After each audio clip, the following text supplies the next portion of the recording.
Welcome to McPlum, simple solutions served daily.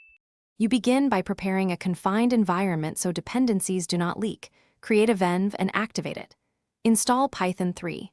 11 Plus and the framework you chose, for example Fast API for async speed or Flask for simplicity.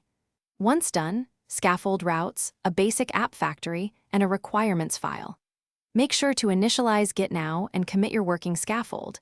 This saves time and gives you a rollback point. You will iterate from this reproducible baseline. You now implement the core. Define your endpoints and data contracts, because clear contracts prevent rework. Connect an ORM like SQL Alchemy and create migrations with Alembic so schema changes are versioned. Once data is reliable, add caching with Redis and background processing via Celery or RQ to keep requests fast. Make sure to add authentication using JWT or OAuth2 and centralize config. Then write tests that exercise main flows. Automated tests catch regression. You finalize by containerizing the app and wiring up continuous integration so builds are repeatable.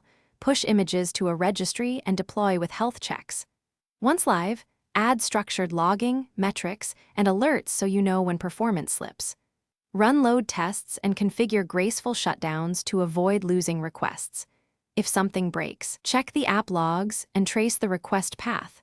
Correlate request ID across services to isolate the failing component quickly, then roll back if needed. Thanks for watching. Stay juicy and subscribe.